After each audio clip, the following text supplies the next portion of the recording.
Hi నమస్తే welcome to X TV. నేను మీ analyst Rahul Iyer.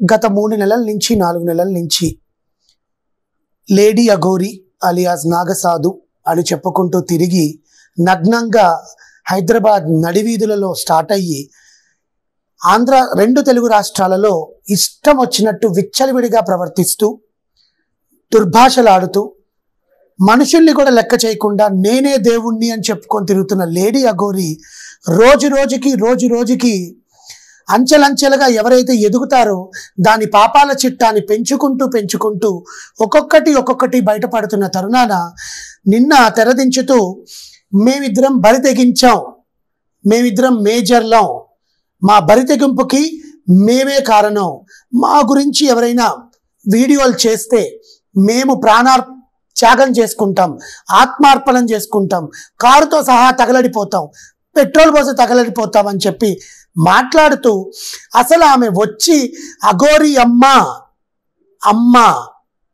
అనే పదానికి అర్థం ఏంటో తెలియని ఒక మనిషి, ఒక వింత వికృతి జీవి గురించి మనం ఈరోజు మాట్లాడుకుంటూనే ఉన్నాం. చాలామంది మాట్లాడుతూనే ఉన్నారు. ఇన్స్టాగ్రామ్ ఓపెన్ చేసినా, ఏ సామాజిక మాధ్యమం ఓపెన్ చేసినా అఘోరి అని మాట్లాడుతున్నారు. దేశమంతా తూ అని ముఖం మీద ఉమ్మేస్తున్నా కూడా దానికి సిగ్గు శరం, దాన్ని కూడా అనండి. వాడు శ్రీనివాస్ అనే పర్సన్కి కనీసం ఉచ్చం నీచం మర్చిపోయి ఆడపిల్ల జీవితాన్ని డ్రగ్స్ బానిసగా చేసి ఈరోజు బతుకుతున్న వైనంలో ఈ కథకి ఈరోజు మా ఛానల్లో ఒక పూర్తి విశ్లేషణ ఇవ్వడానికి బహుముఖ ప్రజ్ఞాశాలి కరుణమ్మ గారు ఉన్నారు. నమస్కారం. నమస్కారం. అమ్మ అనే అర్థానికి వాల్యూ తెలియని, అంటే అమ్మ అని పిలిస్తే ఎక్కడున్నా ఎవరి గుండైనా చలించిపోతుంది. అవునండి. అమ్మ అంటే దేవతని అమ్మ అంటాం. 9 నెలలు మోసి ఆ బాధని భరించి ఒక జీవికి జన్మనిచ్చే ఏ ప్రాణినైనా అమ్మ అంటాం. ఏ ప్రాణినైనా అంటాను నేను, హ్యూమన్ బీయింగ్ అని కాదు, లివింగ్ బీయింగ్. అలాంటి అమ్మ అనే పదానికి కూడా వావి వరసలు లెక్క చెయ్యని ఒక వింత జీవి. ఆమె అంటే అతని గురించి ఎంతో మంది ఎన్నో మాట్లాడుతున్నారు. దానికి మన దాంట్లో ఒక విశ్లేషణతో పాటు ఒక ముగింపు కూడా మన దాంట్లోనే పలకాలి అని అనుకుంటున్నాము.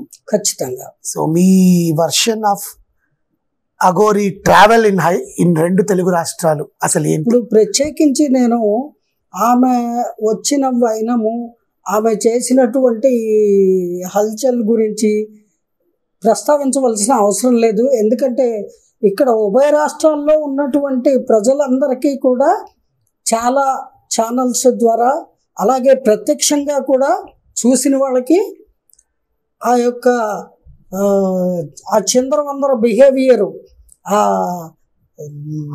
వరస్ట్ బిహేవియర్ ఏదైతే ఉందో అది అనుభవం అయిపోయింది.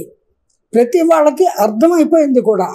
ఏంటంటే ఇతను ఒక వేషధారి అనేది అర్థమైపోయింది. కాకపోతే కొద్దిగా భయపడిన మాట వాస్తవం. దానికి 2 రీజన్స్ కనపడ్డాయి నాకు. ఒకటి, అతగాడు వేసుకున్న గెటప్, ఆహార్యం. అందుకే గెటప్ సీను అని పిలిచాను నేను అతన్ని. అతని వేషధారణకి కొంత భయపడ్డారు. నిజంగా ఏమైనా అఘోర విద్యలు రాకపోయినా ఘోరమైన కొన్ని తాంత్రిక విద్యలు ఏమన్నా నేర్చుకున్నాడేమో అనే భయభ్రాంతులకి ప్రజలు, ముఖ్యంగా ఆంధ్రప్రదేశ్లో భయపడ్డారు. ఇంక్లూడింగ్ పోలీస్ అంటే వాళ్ళ ఉద్యోగం, అది వృత్తిరీత్యా. బట్ వాళ్ళు మనుషులే కదండి, యూనిఫామ్ లోపల ఉన్నది మనుషులే కదా. అంచేత భయపడ్డారు. కొంత గౌరవం ఇచ్చారు, ఆ ఆహార్యానికి మర్యాద ఇచ్చారు. ఇచ్చి అందులో స్త్రీ ఆకారంతో నగ్నంగా తిరిగింది. అందువల్ల స్త్రీలని అంత చొరవ చేసి పోలీసులు నగ్నంగా ఉన్న స్త్రీని ముట్టుకోరు. అందువల్ల వాళ్ళు కొంచెం వెనకడుగు వేసి మాటలతోటే ఆమెను అదుపు చేయాలని ప్రయత్నించారు. ఆ ప్రయత్నంలో భాగంగా ఒక వ్యక్తి సహాయం తీసుకోవడం, ఆ టైంలో అక్కడ కొన్ని 100 మంది ఉంటే అందులో ఒక అమ్మాయిని పిలిచి ఎవరైనా ధైర్యం ఉంటే ఆవిడకి బట్ట కప్పండి అన్నారు. ఆ విధంగా వర్షిణి అనే పిల్ల ఆమె అన్నగారు ఆ అఘోరి దగ్గరికి వెళ్ళడము, ఆమెకి వస్త్రధారణ చేయించి పోలీస్ వ్యాన్ ఎక్కించడము, ఇలాంటివన్నీ జరిగాయి. ఆ మూమెంట్లో ఒకళ్ళకొకళ్ళు పరస్పరం ఫోన్ నంబర్లు మార్చుకోవడము, ఇవన్నీ మిగతా విషయాలు అందరికీ తెలిసినవే, మళ్ళీ మనం డప్పు కొట్టి చెప్పక్కర్లేదు.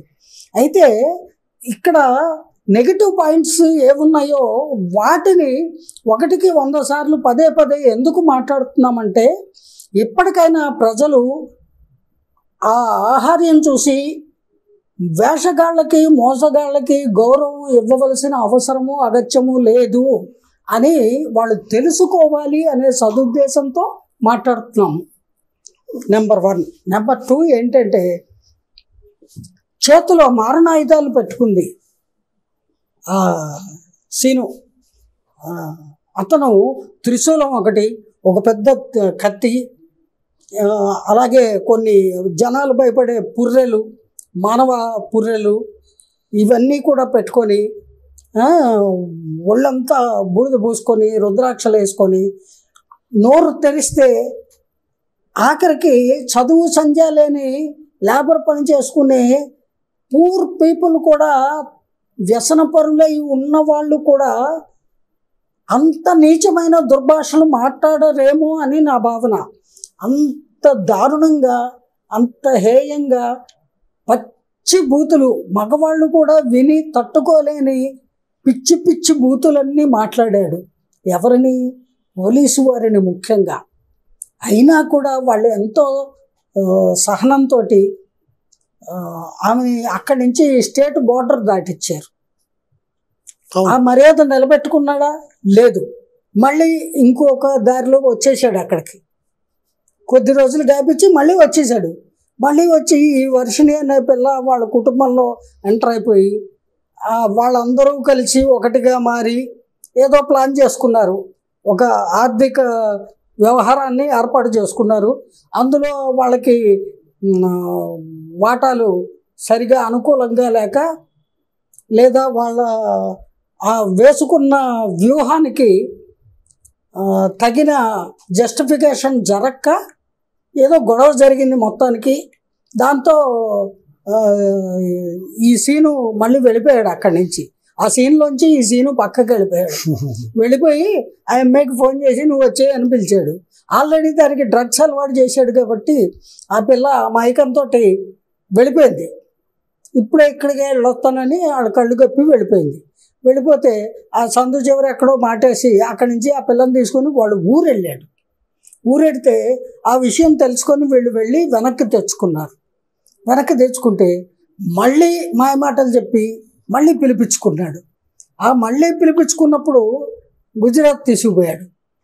అక్కడి నుంచి మళ్ళీ వెళ్ళు అక్కడ లోకల్ పోలీసుల సహాయంతో, ఇక్కడ మంగళగిరి పోలీసుల సహాయ సహకారాలతోటి మళ్ళీ ఆ పిల్లని జాగ్రత్తగా తెచ్చుకున్నారు. ఇక్కడికి 2 సార్లు ఆ పిల్ల పారిపోయిన పిల్లని తిరిగి తెచ్చుకున్నారు. కానీ కన్నగాడి కత్తిమారావుడని ఈ దుర్వ్యసనానికి అలవాటు పడిన పిల్ల కదా. అలాగే లోపల ఆమెకి చిన్నతనం నుంచి గూడు కట్టుకున్న ఒక తీవ్రమైన కోరిక ఏంటి అంటే, ఒక మంత్రగత్తలాగా మహిమలు మంత్రాలు నేర్చుకొని పెద్ద పేరు తెచ్చుకొని మల్టీ మిలియనీర్ అయిపోవాలి, వరల్డ్ ఫేమస్ అయిపోవాలి, అలా ఏదో సినిమాలను చూసో కథల్లో వినో ఒక ప్లాన్ చేసుకుంది. మనకి కళ్ళ ముందు కూడా నిత్యానంద బాబా ఇలాంటి వాళ్ళు కనబడుతూ ఉంటారు కదా. ఇవన్నీ యంగ్స్టర్స్ చూస్తూ ఉంటారు కదా న్యూస్లో. మొత్తానికి అమ్మాయి అలా అవ్వాలని ప్లాన్ చేసుకుంది. అందుకు ఈ అఘోర రూపంలో ఉన్న ఈ ఆడ మగ కానటువంటి ఈ వ్యక్తి సరి అయిన వ్యక్తిగా కనిపించాడు. ఇతని బిహేవియర్ కూడా దొందే ఇద్దరికి బాగా సూట్ అయింది. ఇద్దరి మధ్య స్నేహం కుదిరింది, ఒప్పందం కుదిరింది. ప్లస్ దురలవాటు కూడా ఆడు కొంచెం మెల్లగా రుచి చూపించాడు. డ్రగ్స్ గిక్స్ ఏ గంజాయో ఏదో మొత్తానికి అలవాటు చేశాడు. అంతే మాయల పకీరు వెనకాల కుక్క వెళ్ళినట్టుగా ఈ అమ్మాయి అడేటుంటే అటు వెళ్ళిపోయింది. కట్టలు తెంచుకొని వరద నీరు ఎలా ప్రవహిస్తుంది అలా పారిపోయింది. అంతే, ఎవ్వరూ ఆపలేకపోయారు, అడ్డుకోలేకపోయారు. ఆ తర్వాత ఇది కాదు పద్ధతి అని దాన్ని అందరూ బీటెక్ అంటున్నారు. ఆ అమ్మాయి బీటెక్ సెకండ్ ఇయర్ చదువుతుందిటండి. ఆ అమ్మాయి ఏమి ఫుల్ ఫ్లెడ్జ్డ్ ఇంజనీర్ కాదు. అసలు ఎందులోనూ ప్రావీణ్యత లేదు అమ్మాయికి. కనీసం మానవత్వం లేదు. కని పెంచిన తల్లిదండ్రుల పట్ల ప్రేమ కానీ, భయభక్తులు కానీ, సమాజం పట్ల భయభక్తులు కానీ ఏవీ లేవు. తెగింపు మాత్రమే ఉంది. ఆ తెగింపే వీడిలో కూడా చూసింది. ఎల్లూరి సీన అఘోర ఆకృతిలో తిరుగుతున్నాడుగా, అంతే. ఇద్దరికి మంచి జత కుదిరింది, అంతే. ఇద్దరు వెళ్ళిపోయి ఈ అమ్మాయికి ఉన్న అరకొర నాలెడ్జ్లో పెద్ద అడ్వకేట్ లాగా మన ఇద్దరం పెళ్లి చేసేసుకుంటే మన ఎవ్వరు విడదీయలేరు అని వాడికి సలహా ఇచ్చింది. వాడిదే ఉంది చేతిలో ఇన్ని పసుపు తాళ్ళు వేసి తిరుగుతున్నాడు. కుక్కలకి, మగాళ్ళకి, మనుషులకి, జంతువులకి అన్నిటికీ మెల్ల ఒకటి పడేస్తాడు. అది ఏం మంత్రించిన పసుపు తాడో ఏంటో, లేదా భయపెట్టడానికి ఒక పసుపు రంగు తాడు, ఓ పసుపు కొమ్ము కట్టు ఇంత కట్ట పెట్టుకొని తిరుగుతున్నట్ట ఒక కారులో. అలాంటిది ప్రతి వాళ్ళకి ఒకటి మెల్ల వేసేస్తాడు. అలాగే వీళ్ళింట్లో కూడా అన్నకి చెల్లికి కూడా వేశాడు గతంలో. ఇప్పుడు ఈ అమ్మాయి చెప్పిన ఐడియా వాడికి చాలా ఉత్తమంగా అనిపించింది. ఇద్దరు వెళ్ళిపోయారు. ఏదో కాళికా అమ్మవారి గుడిలో తూతు మంత్రంగా మెళ్ళతో అడుగెట్టేశాడు. అంటే ఇదే, అంతే. మా పెళ్ళి అయిపోయింది, ఇంకా మా శోభనం live telecast ready to watch. We are very happy, we are enjoying, don't disturb us అని చెప్పేస్తున్నారు ఓపెన్గా, పచ్చిగా. విశృంఖలత అంటే ఇదేనండి. విచ్చలవిడితనము, బరితెగింపు అనే మాటలకి పరాకాష్ట ఏమిటి అంటే వీళ్ళిద్దరి మాటలు, ప్రవర్తన. అది యంగ్స్టర్స్ని రాంగ్ రూట్ పట్టించడానికి ఎంతైనా దారితీస్తుంది అని నేను చెప్పగలను. అటువంటి వాళ్ళు సమాజంలో సంచరించదగిన వాళ్ళు కాదు, ఉండదగిన వాళ్ళు కాదు. అవును. వాళ్ళ మీద తక్షణమే పోలీస్ శాఖ వారు తగు చర్యలు తీసుకోవాలి. అటువంటి వాళ్ళని ఇంకో నలుగురు వీళ్ళని చూసి ప్రేరణ పొంది తయారయ్యారు అనుకోండి, ఇంకేమీ లేదు. ప్రతి కుటుంబంలో ఆడపిల్లలు, మగపిల్లలు అభద్రతా భావంతో జీవించాలి. ఎవరెప్పుడు ఇన్స్పైర్ అయ్యి లేచిపోతారో తెలీదు. ఇంకొకటి, వావి వరసలు అనేవి అణుమాత్రం కూడా ఆ ఇద్దరిలో లేవు. బేసిక్గా ఉంటే ఇలా ఎందుకు ప్రవర్తిస్తారు? నెంబర్ 1. ఇక్కడ నేను ఈ అఘోర రూపంలో వచ్చినటువంటి ఆ ఏలూరి శ్రీనివాసుకి నేను ఒక్కటే చెప్తాను. అతని తప్పు ఏదైనా ఉంది అంటే అతను వచ్చిన ఎజెండా ఏమిటి? సనాతన సాంప్రదాయానికి నేను ఒక పిల్లర్ లాగా నిలబడి కాపాడుతాను, నేను ఒక క్షేత్రపాలకుడిని అని. మళ్ళీ స్త్రీలని, మాన ప్రాణాలని నేను రక్షిస్తాను, వాళ్ళకి అండగా ఉంటాను, అలాగే గో సంరక్షణ చేస్తాను అనే ఎజెండాతో జనాల మధ్యలోకి వచ్చాడు ఈ గెటప్ తోటి. అందులో అణుమాత్రమైన వాస్తవం ఉంటే అతగాడు ఇలాంటి నీచ కార్యక్రమాలకి తెగబడడు. అక్కడే అర్థమైపోతుంది వాడు వేషగాడు, మోసగాడు అనేది. సరే, అది కూడా నమ్మారు. చూద్దామని జనాలు ఓర్పుగా ఏం చేస్తాడు అని. దగ్గర సంవత్సరం అవుతుంది. ఉభయ తెలుగు రాష్ట్రాల్లో సుడిగాల్లో వస్తున్నాడు పోతున్నాడు. ఏమన్నా చేశాడా? ఏ ఒక్కటన్నా చేశాడా? చేశాడు. వాడి ప్లాన్లు ఇంప్లిమెంట్ చేశాడు. వాడి దురభిప్రాయాల్ని అమలు చేశాడు. అవేమిటి?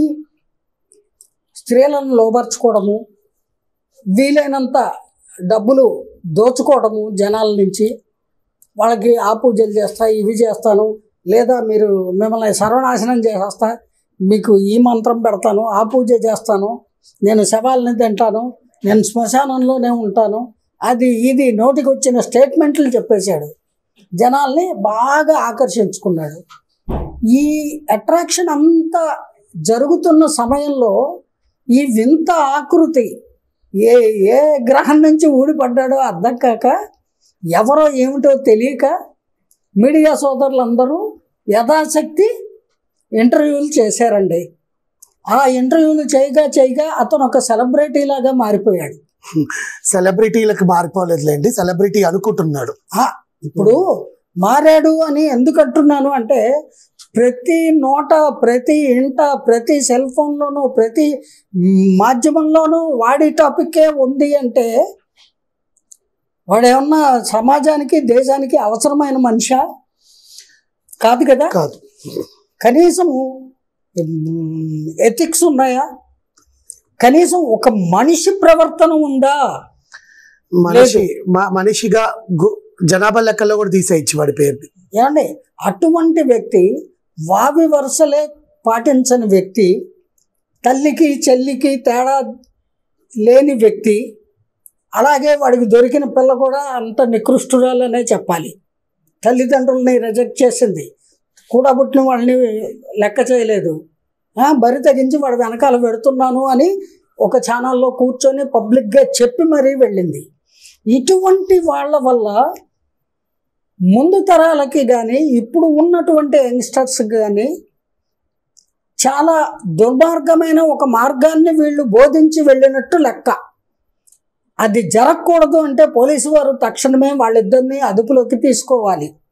వాళ్ళిద్దరూ ఈ వేషాలు కట్టి ఈ చేష్టలు చేయడానికి కారణాలు ఏమిటి అనేది పరిశీలించి, పరిశోధించి, పరీక్షించి, తెలుసుకొని అందరికీ తెలియజెప్పి వాళ్ళని తగు విధంగా శిక్షించాలి, సమాజాన్ని రక్షించాలి అంటాను నేను. ఎందుకంటే నీ ఎజెండా ఏమో అంత ఉన్నతమైనదే, నీ నోరు ఎంత చండాలమైనటువంటి దుర్భాషలాడింది. మతి స్థిమితం లేని సైకో ఫెలోలండి వాళ్ళిద్దరూ కూడా. మతి ఉందండి, మతి స్థిమితం లేకుండా లేదు, కాన్షియస్లోనే ఉన్నారు. కానీ వాళ్ళు అనుకునేది వాళ్ళు సాధించాలి, దానికోసం ఎంతైనా తెగిస్తారో అని అనిపిస్తుంది. అండ్ బుర్ర బుద్ధి ఉన్న వాళ్ళు ఎవరైనా సరే అలా అంత నీచంగా ప్రవర్తిస్తారా? అంటే పిచ్చి పరాకాష్ఠకి పిచ్చి పలు రకాలు అంటారు కదా, అందుకే సైకో గళ్ళు అన్నాను నేను. వాళ్ళని సైకోలోనే అంటారు. నీకు అంత నా నీచ మానవుడిలాగా అంత నీచమైన జీవనం గడపాలి అంటే ఆ వేషం తీసేయి.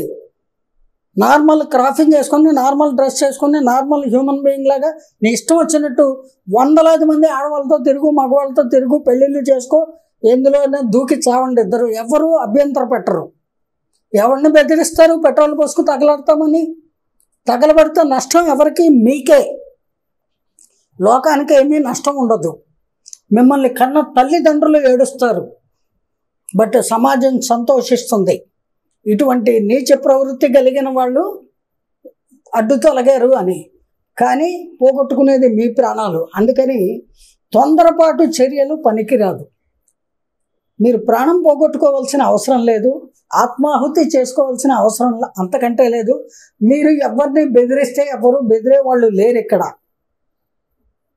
కేవలము మీ బతుకు మీరు ఎలా కావాలో అలా బతుకుతాము అన్నట్టుగా బతకండి, ఎవరు అడ్డు పెట్టరు.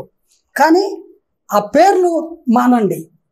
నేను సమాజ సేవ చేస్తాను, నేను అఘోరగా రూపంలోనే ఉంటాను, మేము మాతలము పితలము అయిపోతాము, పార్వతీ పరమేశ్వరుల్ని కంటాము. సిగ్గు లజ్జ ఉందా? పార్వతీ పరమేశ్వరులు ఎవరు? అందరూ కొలిచే దైవాలు, ఆది దంపతులు. అంటే నువ్వు దంపతుల్ని కంటావా? కంటే ఒక కూతుర్ని కొడుకుని కను. వాళ్ళు శివపార్వతులు ఎలా అవుతారు? ఏం చండాలమైన మాటలు మాట్లాడుతున్నారు. అంటే పిచ్చి పరాకాష్ఠకి వెళ్ళిపోయి సైకోలు వాళ్ళు. అటువంటి సైకోలు సమాజానికి డేంజర్ అండి. వాళ్ళ జనాల్లో తిరగనివ్వకూడదు. వాళ్ళ వల్ల ఇప్పుడు ప్రజలు నేర్చుకోవాల్సిన నీతి ఏమిటి అంటే, ఎవరు పడితే వాళ్ళని దేవుళ్ళని, దేవుళ్ళ పేర్లు ఉచ్చరిస్తే, లేదా దేవుడి గెటప్లు వేసుకొని సమాజంలో తిరిగితే వాళ్ళని నమ్మేసి, వాళ్ళకి మీ ఆస్తులు వాళ్ళ పాదాల దగ్గర పోసి, వాళ్ళ దగ్గర మీ గొంతెమ్మ కోరికలు, నిధులు కావాలి, నేను అర్జెంటుగా మినిస్టర్ అయిపోవాలి, సెంట్రల్ మినిస్టర్ అయిపోవాలి, అదైపోవాలి, హీరో అయిపోవాలి, ఏదైనా పూజ ఉంటే చేయండి, ఇలాంటి పెచ్చ కోరికలు తగ్గించుకోవాలి. మనుషుల్లో ఉన్నటువంటి దౌర్బల్యం అది. దానికోసం లక్షలు ఇచ్చి ఆడు మమ్మల్ని మోసం చేశాడు, మా డబ్బులు పట్టుకుపోయాడు, మీ బ్యాంకులో డ్రా చేసి పట్టుకెళ్ళాడా, మీ ఇంటికి వచ్చి చోరీ చేశాడా? మీరు ఇస్తే పట్టుకెళ్ళాడు, మీ తప్పది. అలాంటి తప్పులు మీరు చేశారు, చేసి వాడిని నేరకారకుడిగా చూపిస్తున్నారు. ఇందులో ఎల్లూరి సీను తప్పులేదు, వాడు ఆ ఎజెండాతో తిరుగుతున్నాడు, వాడి వృత్తి అది అనుకోవచ్చు. ఎస్, మీరు ఆ వల్ల పడ్డారు, మీరే ఒక రకంగా ఎంకరేజ్ చేశారు. ఏదైనా పూజ ఉంటే చెయ్యి స్వామి, డబ్బులు ఇస్తాము, అలా ఎన్ని లక్షలైనా ఇస్తాము అని మీరే ఆఫర్ చేశారట. అంతే, పుచ్చుకున్నాడు. ఇంకా ఎంతో మందికి వాడు బినామీ అయ్యి ఉండొచ్చు. ఎంతో మత కల్లోలు సృష్టించడానికి ఈ ఆకారంతో వచ్చి ఉండొచ్చు. ఇదంతా రేపు పోలీసులు ఇంట్రాగేషన్లో తెలుస్తుందండి. ఏమైనప్పటికీ వీళ్ళు సమాజంలో సంచరించదగిన వ్యక్తులు కాదు. అలాగే వాళ్ళ బెదిరింపులకి ఎవరు భయపడవలసిన అవసరమూ లేదు.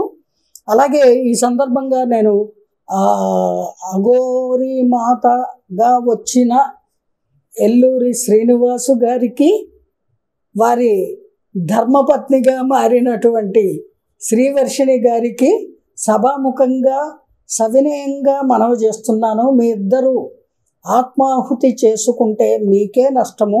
దయచేసి అటువంటి పిచ్చి ఆలోచనలు చేయకండి. నిజంగా ఒక్క 1% అయినా మీలో మానవత్వం ఉండి, చీమునెత్తురు ఉండి, మీరు మనుషులుగా పుట్టాము అనే స్పృహ మీలో ఉంటే రండి, పోలీసుల ఎదుటికి రండి, మీ తప్పులు ఒప్పుకోండి, సామాన్య జీవనం గడపండి.